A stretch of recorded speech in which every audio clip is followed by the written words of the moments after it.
It's a lovely intimate space, isn't it? Yeah, no one's too far away, too deep away from the stage. So that's the back there. In 2020, we set out on our biggest challenge yet. After 2 big live events in 2019, we decided to attempt a nationwide UK tour. To give you context into how big of a task this was, our first live event was in front of 400 people. Our next one was around 800 people. But for this tour in 2020, we were looking to sell around 2,500 tickets combined across the 3 venues. The idea of these live events is to have a variety of different and inspiring elements, from inspirational keynotes by industry leaders to surprising audience members to fun and games on stage with FG regulars. This tour was going to be epic. And it's fair to say that we started feeling early on that we bit off a bit more than we could chew. From figuring out the logistics of travel, accommodation and hospitality, to coming up with new constant ideas to try and sell tickets, to the huge financial risk of putting on this tour. I'm currently signing the contracts for the Aldwych Theatre. But as we all know, none of us could have predicted what would have happened, and just a few short weeks before the tour, a worldwide pandemic meant putting a halt to everything. Over that time, there was a lot of panic, a lot of worry, and a lot of uncertainty at Freshly Grounded. This was our first major boundary as a business, and being such a small team meant trying to figure it all out as we went along. But out of that darkness came some amazing new ventures. Assalamu alaikum, my name is Yusuf, a professional chef and graduate from culinary school. Current events. This is current events.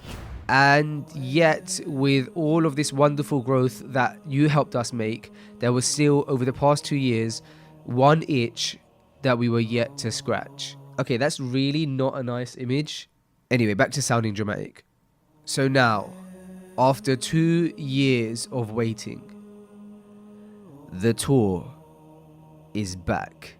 That's right, in February and March of 2022, we'll be putting on a live Freshly Grounded show in Birmingham, Manchester, and finally our flagship show in London's Aldwych Theatre. And tickets are on sale now. You can grab them by going to freshlygrounded.com/tour. This is by far the riskiest thing we have ever done on a personal, logistical, and definitely financial level. And so we need your support now more than ever. And we know that the world is still in a state of uncertainty, but we're going to make sure that the event is as comfortable and safe for all attendees as possible. From working with venues to ensure hygiene standards are high, to making face masks mandatory for all of our staff and volunteers, and keeping an eye on government guidelines, we are not leaving any stone unturned. So join us just a few short weeks before Ramadan 2022 for our biggest project yet. Now, onto this video. Throughout the lead up to our original tour planned in 2020, we filmed some of the things that were going on behind the scenes in preparation for the tour, not knowing how much significance this footage would later have. So, to get ourselves and you guys back in the mindset of the live tour, we will be releasing all of this unseen footage as a 3-part documentary over the next 3 days. And here is part 3. Okay, we're just signing the contract for the final venue. This isn't the contract, that's just the sign page, signature page. That's the final contract signed. And so that is London venue signed at the Aldwych, Manchester venue signed, and Birmingham venue signed. We've officially got a tour on our hands. Alhamdulillah, now we just have to sell like 2,000 tickets. Okay, so the plan was to video myself pressing the button going live, and I completely forgot because we've got guests around the house. And so it was like the most anticlimactic going live thing ever, because I just kind of published the video on my phone. But we're live, and tickets are now out, and it's just been about 10 minutes we've been live. It's nerve-wracking, man. Bismillah. So basically, the website's crashed. I got them around, and we launched tickets, and the website's completely crashed. So no one's able to buy tickets. I'm panicking. So basically, people have to keep refreshing. Oops, sorry. Yeah, it's fine now. Yeah. Let me try still. Because I was thinking like, why are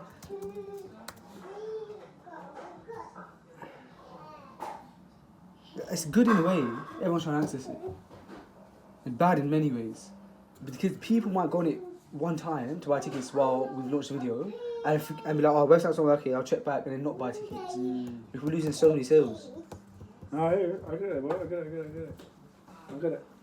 I can't even log in to see the sales, bro. There's nothing that can be done right now. That's basically it. Not right now. Control sites. Let me see if I book tickets. Yeah, I can book them. Oh, fine. I literally can't check how many tickets are sold. I don't know what to do. Out of all of the websites that you would think wouldn't work, you would never think that like the official Aldwych website's not working. I don't know if so many people are trying to book tickets that it's crashed it or it's just not working.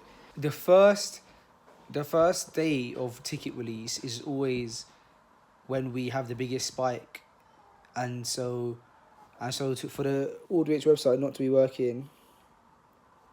The thing is, the staff at Aldwych are so nice. It's Sunday night, 9 o'clock at night, and I emailed the Aldwych for them to see it in the morning, and the guy who runs the Aldwych, such a nice guy, is always so helpful. Emailed me back straight away, 9 p.m. on a Sunday. He said they're going to run tests first thing in the morning. So they're doing everything they can on their end, and it's technical issues, so there's not much that can be done, but it's just...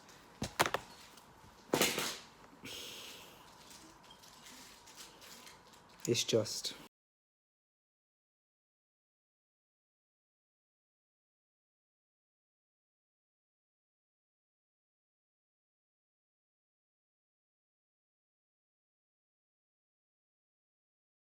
We don't know what's going to happen. They might just force our hand and we'll have to cancel the event or postpone it. But there are huge repercussions because so many brands involved, let's say sponsors, people, lots going on. It's not easy to manage an event. And this is me being honest, yeah? Yep. Okay, whatever Allah wills. I'm not worried. It's We're true. gonna keep on trying, and if that's what happens, akhi, then alhamdulillah. Who knows? He may be protecting us from something much worse. Alhamdulillah. That's true. Do you agree? Well, I do now that you said it like that. You know, you can't fight it.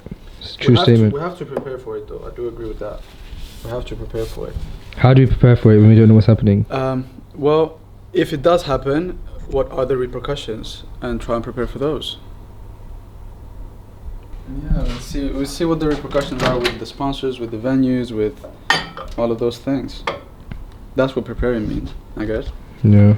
Just so that, you know, we know what to do. We'll see a few days after that. I think you need to consider like postponing or rebook it for later days. They would understand that situation. They'll probably be happy to, you know, move the dates. But the problem is it's just more so on a financial level for us, Dad, because so the event that we do this time of year, the money for that is only stretches out till like around April time, and then we need to do another event like September time to make more money. So even though I'm happy to postpone it, and hopefully our sponsors won't be an issue with our sponsors and the venues, even if the venues move us. Because the sponsors will be more happier because they know if there's no people, the impact of the sponsor is zero. But I'm saying the problem is that the sponsors have already paid us, so then how do we keep ourselves running over the next few months? What palaver. This is how things are. I think we're in a space right now actually where people are being, it's like responsible to be reactive for a few reasons. Proactive for a few reasons.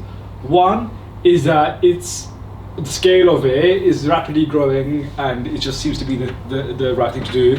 Number two, the point in itself being the right thing to do. And three, I think I would even go as far as arguing that even from an Islamic point of view in terms of your morals and who your ethics as a company, it is to preserve, you know what I mean? Like kind of like that quarantine ourselves. We had a conversation internally and decided that it was not the best thing to go ahead and do this event when everything was uncertain. And Omar kind of said to us, and we've actually got this footage in the documentary, Omar said, it doesn't even seem like the right Islamic thing to do, even if you can do the event, to do the event, because we didn't have any knowledge at that time of how to prevent it. We didn't have vaccines at the time. Now we have a lot more precautions we can take, face masks, vaccines, stuff like that. But at the time we didn't know how bad this was going to be, and it got really bad. So anyway, we cancelled the event, we postponed it, And then we postponed it originally thinking we'd do it in July. So we postponed it in March 2020 thinking July everything would be fine. That ended up becoming September. September became December, and now it's been 2 years, and we're doing it 2 years after it was originally planned. Wow. March 2020 it was planned. Now it's happening March 2022. And but in that time, alhamdulillah, because we were like, oh no, we don't have the tour, we genuinely were at a point where probably Fresh Uganda wasn't going to exist anymore, because as much as we love it, and as much as we've had conversations with so many people who have said, people who we respect, who have said, look, we're not going to let you stop FG. It also comes down to a point where I have 2 kids and a wife, and Kareem came over here to work full time and stuff like that. And if we can't, and we have editors and stuff like that, and so it got a point where it was really scary actually, because we're like, maybe the project will stop, but I'm so passionate about the project. I feel like I haven't even scratched the surface with what I want to do with it. But the live events were kind of our ticket to financial freedom as well. And so, alhamdulillah, one thing we did do is we always kept our trust in Allah and our tawakkul in Allah, and we thought about this game idea, and we didn't just want to do it as a quick win, even though we knew we needed to monetize Freshly Grounded. We thought if we can do the game properly, it could be good and it could be long lasting. And so we spent a few weeks writing each and every question, thinking about it from an Islamic perspective, thinking about it from a financial, thinking about it from an Islamic perspective, thinking about it from an emotional perspective, the impact it would have. And then we wrote all these questions out when we released the game, right? And then alhamdulillah, since we released the game a year and a half ago, I don't think there's been, I'd like to think there's not even been one day where we haven't made a sale of the game. I think literally every day, if not then most days, but we literally get daily sales of the game, alhamdulillah, for the most part since the year and a half. The hype hasn't died down. We haven't really promoted it much, but it must be word of mouth. We're assuming people play with each other and then they like, oh, I'm going to get a copy. So the game has been really, if I'm honest, what's carried Freshly Grounded through financially since we've launched it. And then we started current events, we started making plan, we were able to invest some of our money into new projects, like those things. We still haven't got ourselves out of the clear, because just relying on the game is not ideal. And so we've got this tour coming up, and the idea for after that tour, we're gonna reevaluate and say, okay, we obviously can't rely on live events right now as a secure income, but we are going to carry on with this one.